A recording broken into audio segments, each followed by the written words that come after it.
Good morning, and I have a surprise unboxing. It's from a brand called Amberjack that I discovered while I was trawling through the internet, and I'll tell you a little story about it, so come on in.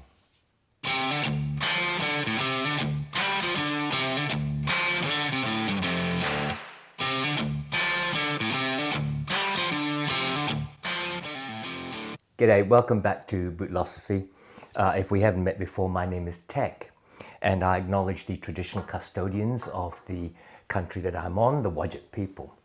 Now, there are things I do when I'm relaxing at home after a really hard day. I'm mentally fried usually most of the time by the time I get home at about 6:30 or something, or I leave work at 6:30. Looking forward to retirement. Often I'll have the TV on for a bit of noise and a bit of background, but I'll usually do two or three things. One is I will condition boots. The second is if I have a new pair of boots that I'm breaking in, I'm usually flexing the soles or maybe pulling the shafts apart so that you're sort of flexing them in, trying to break them in off the foot.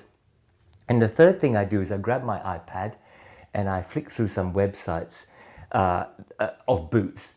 You know, the ones that you always go to. I always go to White's and Nick's, always trawl through Parkhurst and Grant Stone and all these other well-known makers.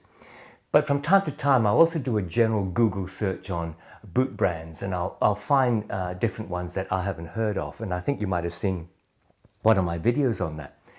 But anyway, I came across this brand called Amberjack.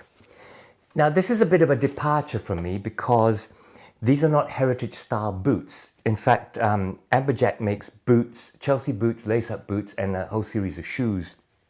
And they're using new technology in making these boots and shoes, not welted technology, not stitched. They're using largely TPU type soles with heat sealing from onto the uppers. Very similar to, say, Blundstones and Redbacks and all these Australian work boots. But anyway, I saw a pair that really appealed to me, which I thought might be really comfortable. It's a kind of sneaker boot, but more boot than sneaker. Anyway, enough of that. Let me open this and I'll show you what I mean. I'm not sure what kind of an angle you're going to get here because my regular cinematographer, she's decided to have a breakfast, a latish breakfast. So she's in the kitchen having it now. So I'm on my own. So I fixed my camera to a tripod. And I'm having a look at this box. This is what it came in. There's the mailing label. And interestingly enough, it's a nice box rather than one that you normally use for shipping. The model is called The Boot and it's an olive. And one of the things that worried me when I got the box was it's a size 8. So I haven't tried it yet. Now, Amberjack's website says get your boots true to size. Because they're based in Brooklyn and New York, I'm guessing that they mean American true to size. And my US true to size is 8.5D. By the way, I don't believe they have different widths. It's just one width. So it's one of those difficult sizing decisions if you're halfway. But anyway, I contacted their sales department and asked, I'm an 8.5D. I usually take heritage boots in 8. What do you recommend? And they said, no, don't worry, we'll look after you. And instead of an 8.5, they sent me an 8. So I'm a bit concerned, like everybody who buys online, you sort of click on the buy button and then you keep your fingers crossed and stress until you can actually get your feet in them. But anyway, we'll see. So Amberjack are based in Brooklyn. The shoes and boots are made in Portugal, which is the same place where, for example, Parkhurst make their boots. Long tradition in good footwear, especially in welted footwear and stitch down. And yet this is not either of those. So let's take a look. The box, by the way, is completely sealed in. So I very much doubt that there is a shoe box in here. I think this is an all-in-one. And for those people who get very scared when I'm handling a knife, look. That proves to you I've never opened this box before. Now, if we get that open, oh yeah. So I'm right, there is no second box in here. Dress shoes made different, secret comfort science, and I'll talk to you when I have a look. Farm to foot leather, whatever that means. Sustainably produced. Interesting. What comes with it? Follow us on Instagram. Stay up to date with product drops. If you need help, they've got a helpline. Amberjack, we spent years reimagining dress casual shoes. Premium A-grade leather, heat-activated arch support, dual function outsole, ventilated sheepskin lining. Comes with a boot bag. One boot bag. That's fine. Plenty of others do as well.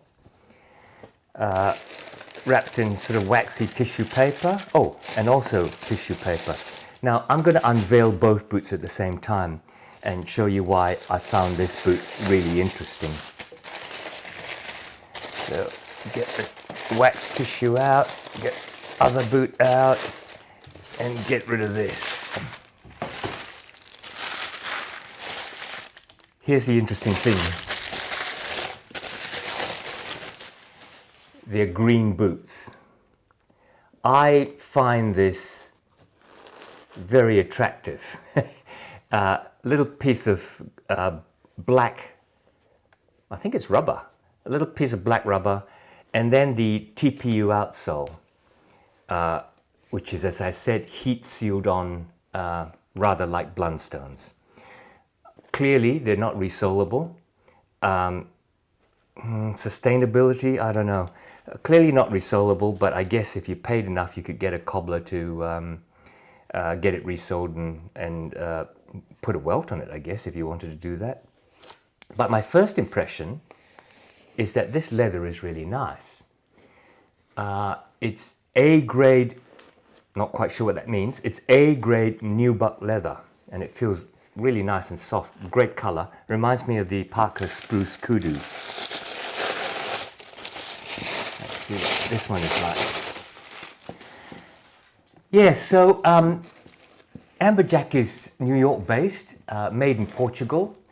They're clearly not a heritage boot, but I was really interested because of the look and design, and I think the comfort factor, because I love my TPU soled Australian Chelsea work boots. But in this case, they call it a dual function sole, and I think that's because it has softness as well as durability, a PU-TPU sort of combination in the shaft. They say it's designed as an athletic sole, so it's almost like a pair of sneakers. The insole is heat activated, so it forms to your foot, which is interesting. This gives you a bit of a scuff sort of protection, I guess, around the back, and I am pretty sure it's rubber, not leather. And then this is Nubuck. Laces look good, they match.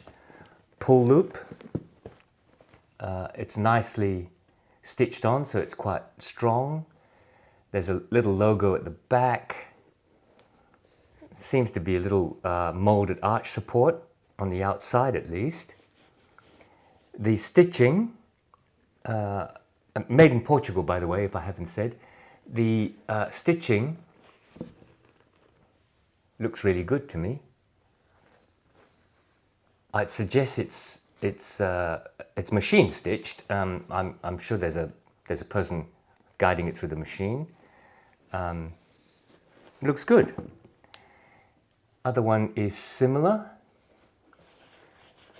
This Nubuck, I think, in this green, it's really nice. And I think when it starts to develop a patina, unlike a yellow Nubuck like the Timberland, I think we'll develop dark and light patches rather more prettily than a wheat buck Nubuck like Timberland has.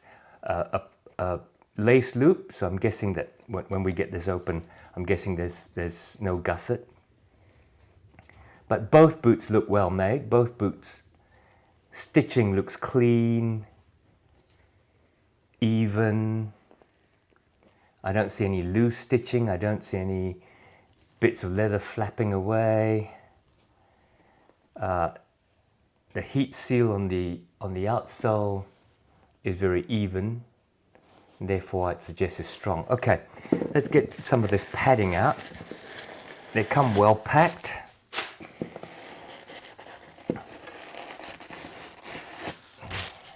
Have a sip of coffee.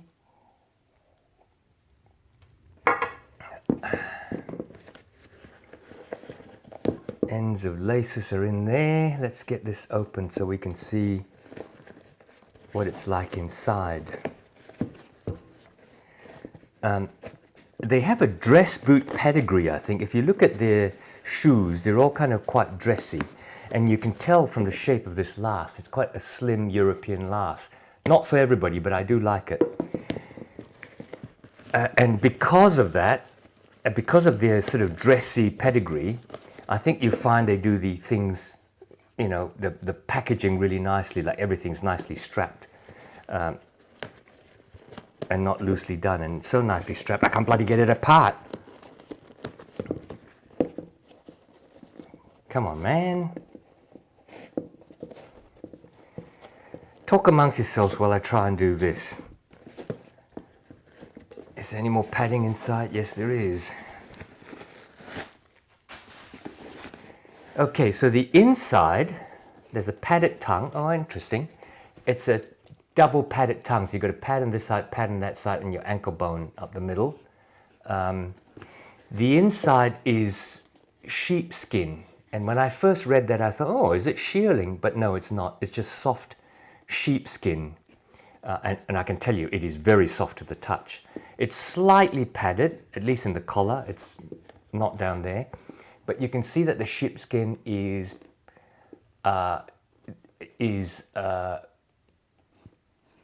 they say it's laser cut. So I'm guessing it's the perforations have been cut with lasers.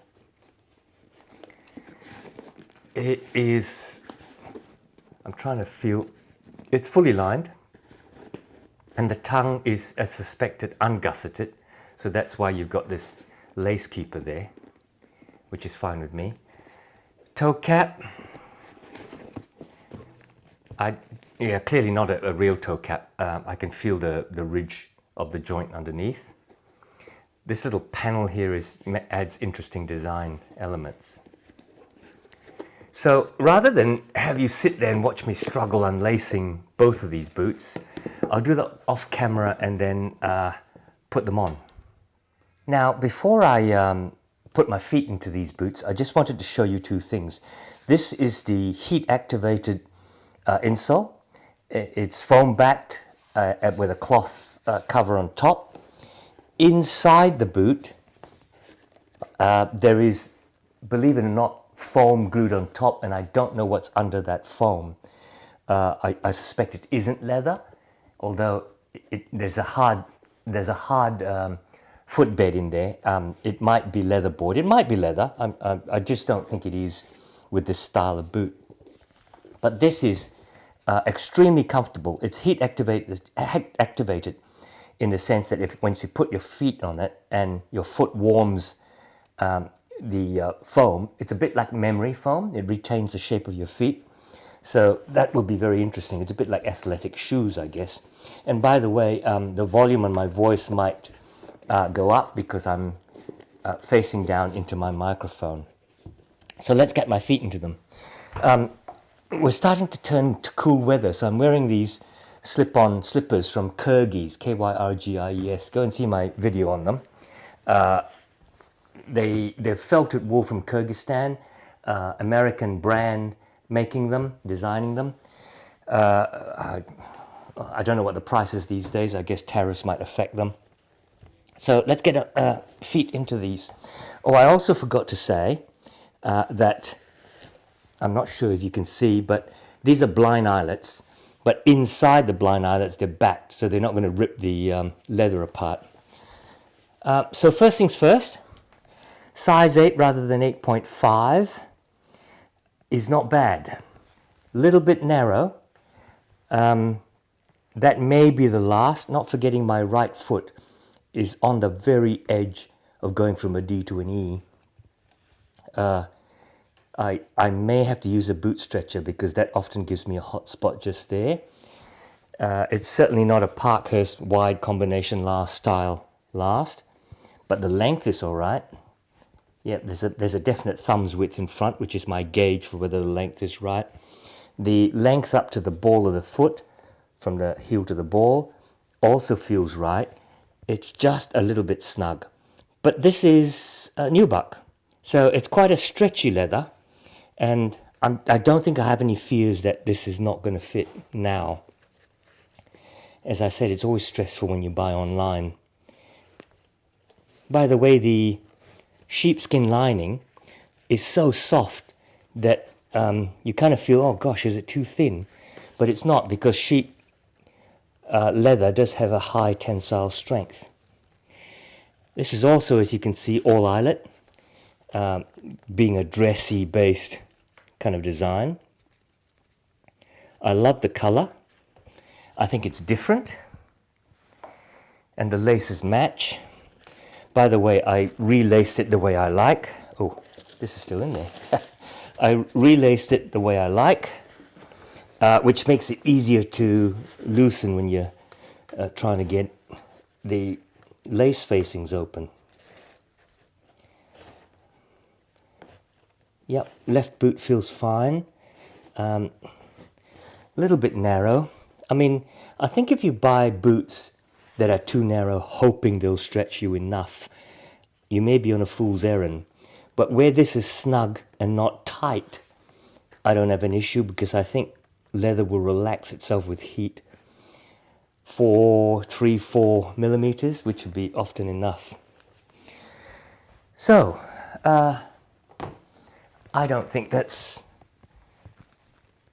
No, I don't think the fit is bad at all. I like that design. I like that weird black heel. It's different. It's just different. It's comfortable. Gosh, the underfoot factor is very, very comfortable.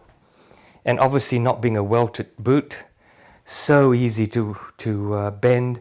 No break-in required, other than I think I'm going to have a bit of a hot spot there, but I suspect after a few wears it might go away. I mean, it's even starting to go away now.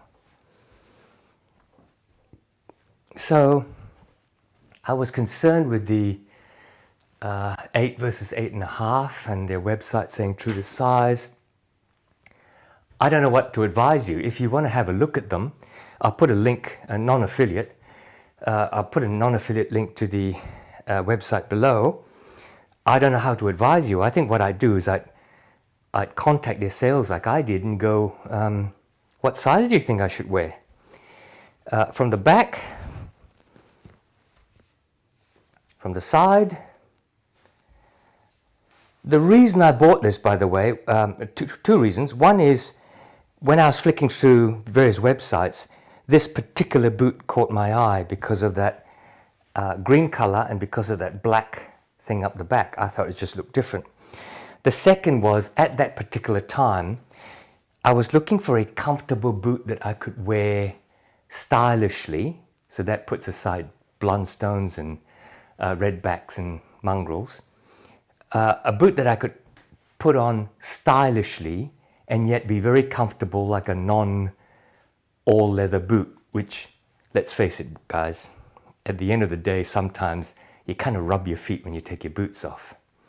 You don't have to with sort of sneakerish designed boots like these. And you don't have to with the Aussie Chelsea boots either, but, you know, they're not stylish, are they? They're kind of rugged. These I can wear with jeans. I can wear with brown chinos, olive chinos. I can wear with sand-colored chinos, browns, black. Black would go well with this, black jeans, black chinos. T-shirts, button-down shirts. All to go. All right, let's wind up. So there you go.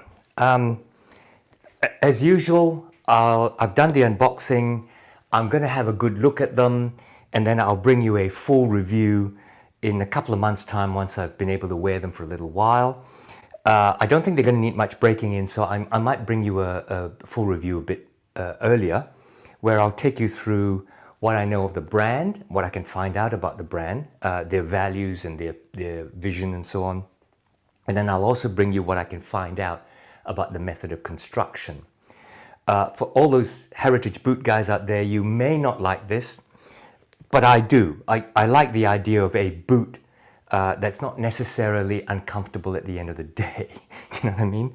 I mean, sometimes you just kind of have to put up your hand and go, love those boots, but oh, I wish I could have something that's sort of a little bit softer on my toesies. And then if there's any interest, much later I'll bring you a third how it's worn video, because I think I will wear these a lot as comfortable everyday boots around the house and just going out shopping and that sort of thing, where you have to walk on hard tiles and that sort of stuff, I guess. I'm very interested to see how comfortable they feel through the day, so I'll let you know in the next one. I will leave a link to their website below. It's non-affiliate. I've got no affiliations to this or anything. They sell for about $200, so you know they're in that price range of level entry, fashionable, etc.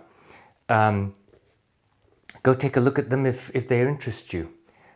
Otherwise, don't forget, click on like, click on subscribe if you're not already subscribed, and if you are subscribed, make sure that little bell symbol's on so that you know when I bring you these videos.